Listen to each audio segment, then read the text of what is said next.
पंकजी तुम्हाला आवडेल की पुरुषांपेक्षा हा विषय महिलांच्या जिव्हाळ्याचा आहे. कारण की कालच 1 मेच्या दिवशी आम्ही पूजा होत्या सगळीकडे, तर समितीच्या मार्फत आम्ही सगळीकडे फिरत होतो. तर वनदेवी क्रीडा मंडळ म्हणजे आमचे रामाच्या गलीच्या इथे आम्ही जे गेलो असताना तिथे महिलांचे काही खेळ चालले होते. परंतु हा विषय ऐकल्याबरोबर त्यांनी आपला खेळ थोडा वेळ थांबवला. म्हणजे नाच गाणं महिलांचं थांबवणं म्हणजे फार कठीण असतं, तरी पण त्यांनी तो थांबवला. आणि ज्यावेळेला मी ह्या गोष्टीवर बोलायला लागलो, माझं बोलून झाल्यानंतर खरंच मला तिथे उभ्या असलेल्या महिलांचा खूप आनंद वाटला आणि अभिमान वाटला की मला आतून वाटलं की हा विषय पुरुषांपेक्षा आमच्या माता भगिनींच्या जिव्हाळ्याचा आहे. कारण की ह्या घरामध्ये ज्या वेळेला वावरत असताना आज आपल्या घरातली महिला असेल, तिला खऱ्या अर्थाने याची कळकळ असते की आपण तर नोकरीधंद्यासाठी 8-10 तास बाहेर असतो किंवा बाहेरचे हे सगळे उपद्व्याप करण्याचे बाहेर, पण हे घर चालवत असताना या घरामध्ये लागणाऱ्या गोष्टी, त्याच्यातली असली सुखदुःख, त्यातले असले प्रॉब्लेम्स हे पुरुषापेक्षा एक महिला जास्त जाणते. त्यामुळे मी हा विषय जेव्हा मांडल्याबरोबर अक्षरशः त्या महिला ज्या नाचण्यासाठी किंवा तिकडे उभ्या होत्या त्या भरून आल्या की आज आपल्या विभागात हा विषय रुजतो आहे. त्यामुळे त्यांनी मला सकारात्मक सांगितलं की आशिष, आम्ही सगळ्या तुमच्याबरोबर खंबीरपणे उभे आहोत. त्यामुळे आम्हाला खरंच आनंद वाटला की एका माता भगिनींचा ज्यावेळेला आशीर्वाद या गोष्टीसाठी मिळतो त्यावेळेला खरंच या कामाला यश मिळतं. आणि त्यामुळे आम्ही या कमिटीमध्ये काही महिलाही आमच्याबरोबर सहभागी आहेत, ज्या या विषयासाठी आवर्जून काम करण्यासाठी पुढे आलेले आहेत. नक्कीच घर आपल्याला म्हणजे एकदम डायरेक्ट डोळ्यासमोर दिसलं की आपल्याला आधीच आपण गदगद होतो, अरे वा की बाबा होणार आहे. तर नक्कीच पुढाकार त्यामध्ये असतो.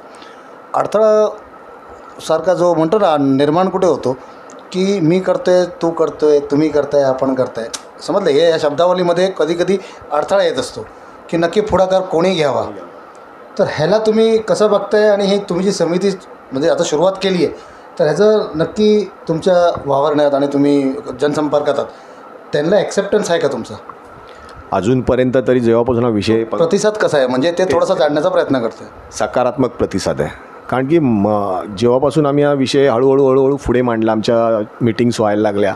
त्यामुळे मीटिंग्स घेत असताना पण आम्ही कुठे हॉल्स किंवा असे घेतले नाही. आम्ही स्थानिक मंदिर असेल, स्थानिक मंडळाची जागा असेल, अशा ठिकाणी आम्ही मीटिंग्स घेतो आहे. पण त्या मीटिंग्सला जात असताना जेव्हा आम्ही जातो आणि तिकडनं बाहेर निघतो त्यावेळेला कुतूहलाने तिकडचे नागरिक विचारतात, अरे काय चाललं आहे, कशासाठी चाललं आहे.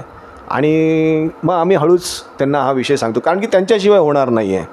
त्यामुळे त्यांना आम्ही हा विषय हळूहळू स्प्रेड करायला सुरुवात केली की बाबा असं असं आहे. अरे वा, चांगलं आहे यार, माझ्या लायक काही काम असेल ना तर नक्की सांगा.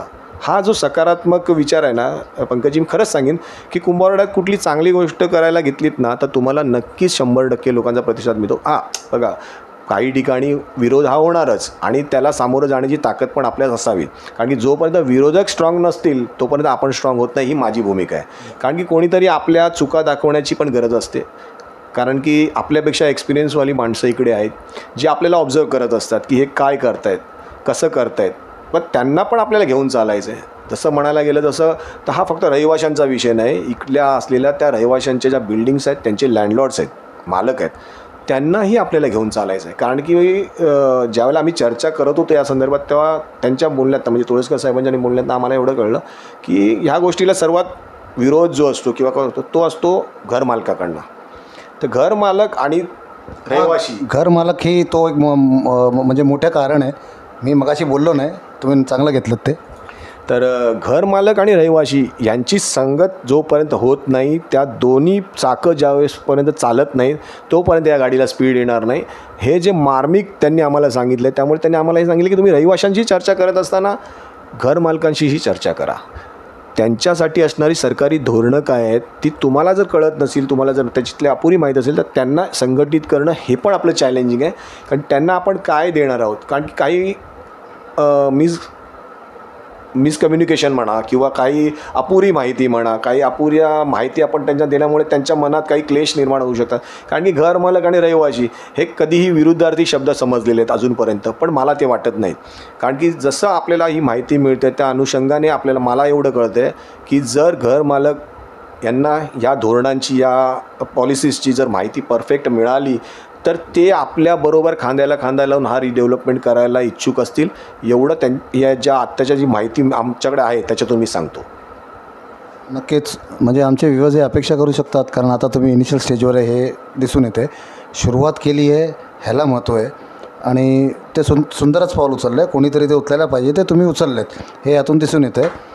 आणि ह्याला नक्की ठामपणे किती विरोध, किती अडथळा, आपण किती ठाम उभा राहून हे करण्याची तुमची जिद्द आहे, हे थोडा व्ह्यूअर्सला कळू द्या. जिद्द तर 100% आहे पंकजी. कारण की मला खरं सांगतो की माझं वैयक्तिक उदाहरण देतो. आम्ही ह्या वास्तूमध्ये जिथे आम्ही आता राहतो तिथे आम्ही पूर्वी 1977ला आमची जुनी बिल्डिंग होती. 1977चा माझा जन्म, म्हणजे मी तुम्हाला माझं बॅकग्राऊंड सांगतो. 1977ला मी 9 महिन्याचा असताना ही बिल्डिंग पडली होती, ऐन दिवाळीच्या वेळेला, जे आमचे आईबाबा आम्हाला सांगतात. 1977ला आम्ही कुंभारवाडा सोडून गेल्यानंतर 1990ला जवळजवळ 14 वर्षानंतर ही म्हाडाच्या मार्फत स्वामी समर्थ दर्शन आमची बिल्डिंग जिथे आता मी राहतो आहे, ही 14 वर्षानंतर त्यावेळेला बिल्डिंग बांधण्यात आली. परंतु त्या 14 वर्षानंतर 1990ला आणि 1991ला आम्ही कुंभारवाड्यात येऊ शकलो. त्याचं कारण हे होतं की त्यावेळेस असणारी भाडेकरू संघटना होती, म्हणजे अखिल मुंबई भाडेकरू संघटना होती. त्या संघटनेच्या मार्फत चांगले त्यावेळेला नेते होते.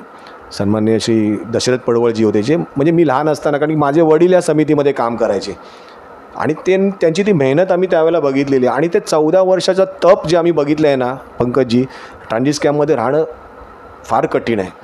त्यावेळेचे ट्रान्झिट कॅम्प जे बांधले होते, डोक्यावर पत्रे, पाण्याची सोय नाही, अशा प्रकारे आम्ही ती 14 वर्ष बांद्रा ट्रान्झिट कॅम्पमध्ये आम्ही स्वतः राहिलेलो. त्यामुळे ते चटके माझ्यासकट माझ्या कुटुंबाने घेतलेले आहेत, ह्या बिल्डिंगतल्या रहिवाशांनी घेतलेले आहेत. आणि या 14 वर्षानंतर ज्यावेळेला ही वास्तू उभी राहिली तो खरंच आम्हाला आनंद झाला. कारण की त्या वास्तू उभी करण्यामध्ये आमच्या बिल्डिंगमधल्या ज्येष्ठांची